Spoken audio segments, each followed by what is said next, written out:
Hello everyone and welcome to my channel. This video is coming out on Monday because I've been working with some special products that I will introduce you to as I work with them in today's projects. For those of you who have never visited my channel, my name is Marla and I'm the owner and creator behind From Rust to Roses Vintage. I love taking thrifted items I've picked up at garage sales, and sometimes even items I find in my own home, and turn them into beautiful vintage-inspired decor. If this sounds like something you'd love to do, then stick around. This is the channel for you.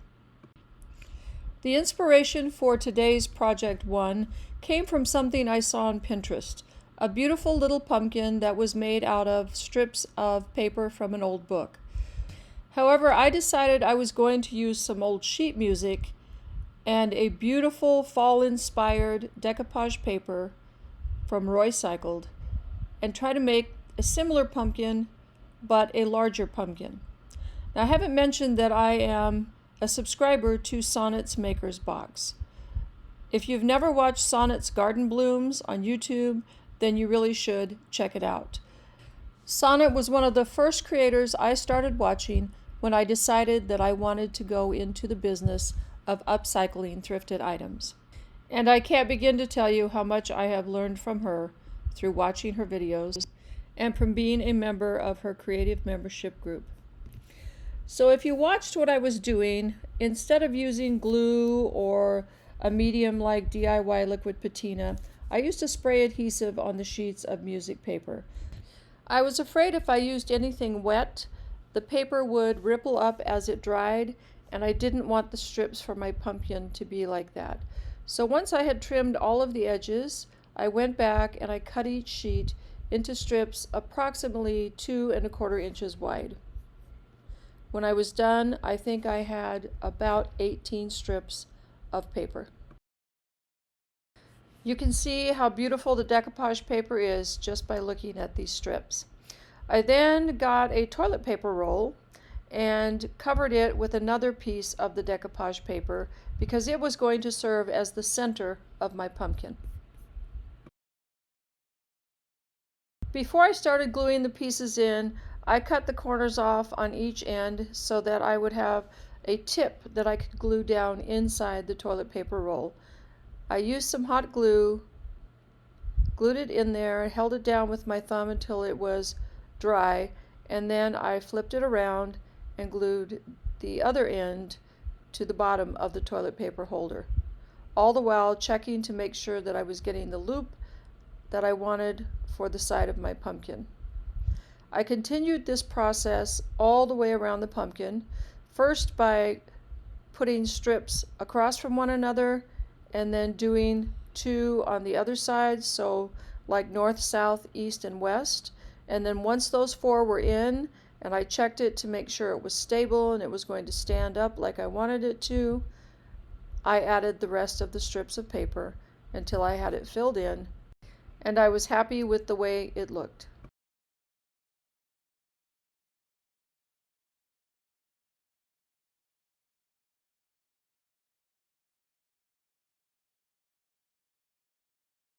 I had decided I wanted to embellish it with some paper roses, another idea I got off of Pinterest, so I used a circular object to trace a circle in some music paper. The way that you make a paper rose is to first start out with a circle and then cut that circle in a spiral, making it narrower at the beginning and then getting wider as you go around to the end. And then take something round and roll it up. I used that felt tip pin.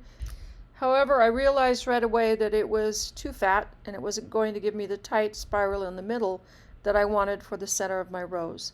I continued to roll up the paper in a spiral, and then when you get to the very bottom and you have that round piece there, that's the piece that you glue on the bottom and it becomes the bottom of your rose.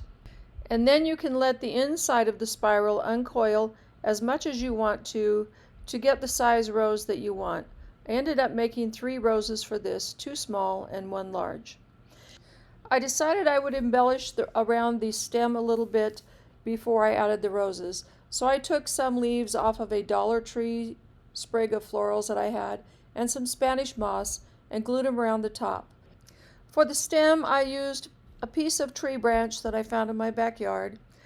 I was going to tea stain the paper for the roses, but I forgot, so I just used some brown antiquing glaze to give them more of a vintage look.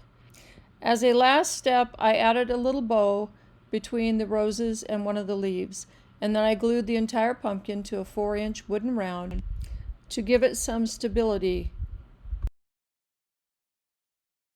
I was a little nervous when I started this project because I didn't know how it would turn out, and I didn't want to waste that beautiful decoupage paper.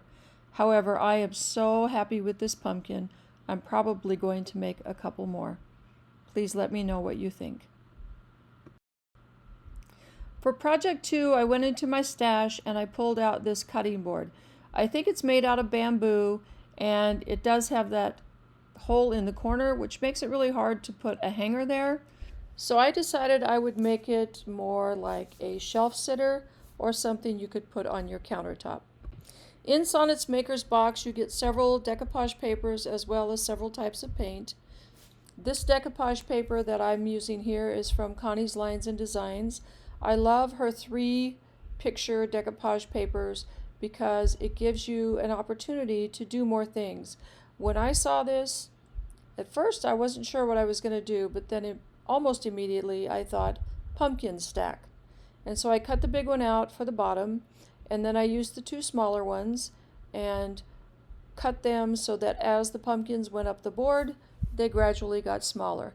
Now I had put some antiquing glaze on the board because I wanted it to be dark underneath the milk paint I'm using. This is Sweet Pickins milk paint in the color Curry, and it was also included in Sonnet's Maker's Box. When you mix milk paint, it's 50-50, so 1 part milk paint and 1 part water. Stir it up and let it set for about 10 minutes, and then paint it on the surface of whatever you are painting. I gave this 2 coats and let it dry, and I did get some crackling in there. So I went over it with that antiquing glaze again to see if I could get some of the crackle to show up. Besides the milk paint, you get 4 other paints in Sonnet's Maker's Box, 2 by Fusion and 2 by Debbie's DIY. This happens to be Debbie's DIY. It's a beautiful turquoise color. I wanted to add some of that over the milk paint to kind of bring in the colors that were in the decoupage paper. So I put some at the top, used a spray bottle to wet it down, and then took my brush and drug it down to the end of the board. I then went back and put some additional milk paint on it just to give the board some interest and bring back in the yellow color. When the paint was dry, I went over it with a coat of Debbie's liquid patina. Both milk paint and Debbie's clay paint have to be sealed. While the paint was drying, I went through my stencils and found a couple of stencils I could use to stencil Happy Fall on the board. When I stencil, I put a little bit of paint out on, in this case, a piece of cellophane, and then dab most of the paint off before going over the stencil itself. When I stencil, I'm usually using either black paint or white paint, but in this case I decided to use the Fusion mineral paint in the color mustard that was included in the box. I put Happy at the top and Fall at the bottom, and then I even included that little sprig of floral at the bottom and used the electrified DIY color that was also in the box. After the paint had dried, I got out my pumpkins and started arranging them to figure out what my final arrangement would look like. It took me a few minutes, but I think in the end it turned out really cute. I not only had the pumpkins, but then I had gone into that piece of decoupage paper and cut out leaves that I could see in the background. They weren't solid, so it was a little tricky cutting them out, but I wanted the leaves to be coming out of the pumpkin stack. Now, in order to keep the pumpkins light and bright, I knew I would have to paint the back of all the paper I was going to decoupage on with white paint before doing so.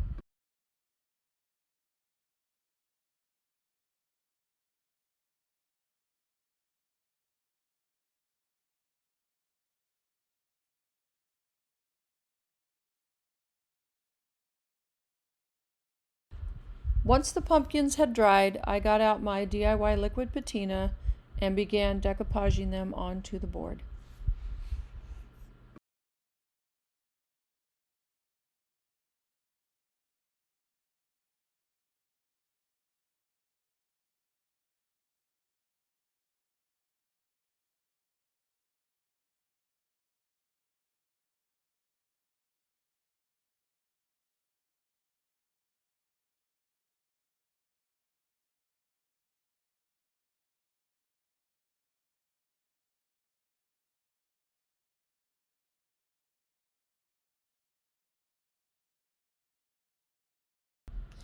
Once the liquid patina dried, I went over the entire board with DIY clear wax.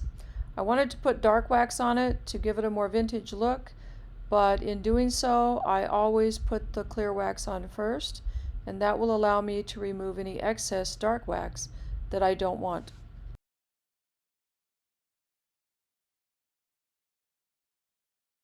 Once I was finished with the dark wax, I took a soft cloth and began to wipe it back, wiping more back in the areas that I wanted to come forward and leaving it darker along the edges to make it look aged. Had time to set up, I went in with my DIY Dark and Decrepit dust and started putting some shadows under and around the pumpkins. I felt like the pumpkins were kind of floating in air and I didn't like that. And so I wanted to use some of that decrepit dust to kind of ground them and then to give some dimension to where each pumpkin sat on top of the other pumpkin. Quite often I like to do a little something extra with my projects, so I got out my Pentart Heavy Body Gel, which is a very good glue, and I put some between the pumpkins and then started gluing down small pieces of Spanish moss to kind of make it look like the pumpkins were sitting on straw, or that there was some straw between the pumpkins to keep them balanced. It took a minute to do this and to get all that Spanish moss to lay down, but I think in the end it was well worth it. I really liked the way that it turned out. But I wasn't done yet. I didn't like the hole at the top of the board. It seemed too plain to me, so I got out my hot glue gun and some jute cord and started wrapping the cord around the corner. Once I had it wrapped and glued down, I took a bow I made out of some scraps of ribbon and lace and glued that on the jute. I think it turned out adorable. You'll have to let me know what you think.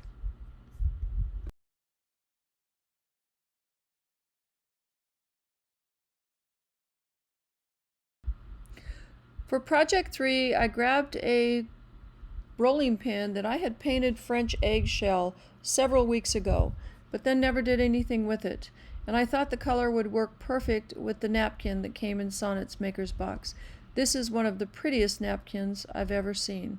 It's 2 plies, so I had to separate it and get it down to 1 ply, and then make sure it was going to be long enough to cover the rolling pin, which of course it was.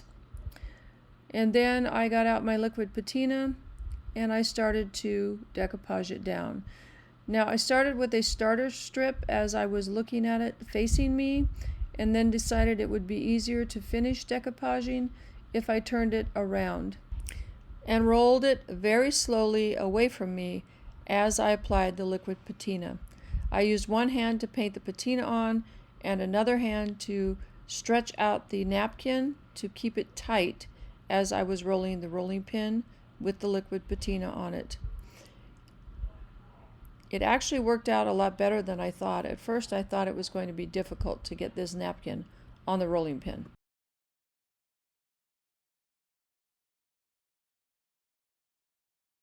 Once I had all of the napkin on the rolling pin, I then took my scissors to cut off the excess paper as close to the rolling pin as I could get it. Once that was done, I gave the entire rolling pin another coat of liquid patina. After the liquid patina had dried, I noticed that you could see the edge where the 2 pieces of napkin came together because one was dark and one was very light. So I took some pieces of napkin, used the water method to tear them into very organic pieces, and I glued them in such a way that that seam was covered. After the liquid patina dried, I got out my Pentart Fineline Crackle and began by putting on a pretty heavy coat of step 1. When you're using the Fineline Crackle, you want to make sure that you get a good coat of step 1 on, and that you let it dry until it's clear before applying step 2. With step 2, I put on a little bit of a thicker coat, and I tried not to go in both directions, but to go in one direction only. And then while it was drying, I turned the rolling pin several times so that I didn't get any of this step 2, which is a very thick, glossy gel type substance, pooling at the bottom of my rolling pin. Once step 2 was dried and I could see the crackle, then I got out Pentart aging wax to go over it. Now it's very important, if you use this crackle, that you never get any water-based substance near it. The system is a solvent-based system, and believe me, I know from experience, if you get a water-based product on it, you will ruin it. After I applied the aging wax, I took a soft cloth to buff off the excess, and then I went around the ends of the rolling pin to distress them and make them look old. For a final step, I took a mixture of the 2 DIY paints that were included in the maker's box and came up with a color that was very close to the color of one of the pumpkins in the napkin. I painted both ends of the rolling pin, distressed them with some sandpaper, and then applied a coat of Debbie's DIY wax. Now this wax is water-based, but it's going over DIY paint, so that's not a problem. This is absolutely one of my favorite projects. I love the Fineline Crackle. It reminds me of the crazing that you see on fine porcelain or ironstone. You'll have to let me know what you think in the comments.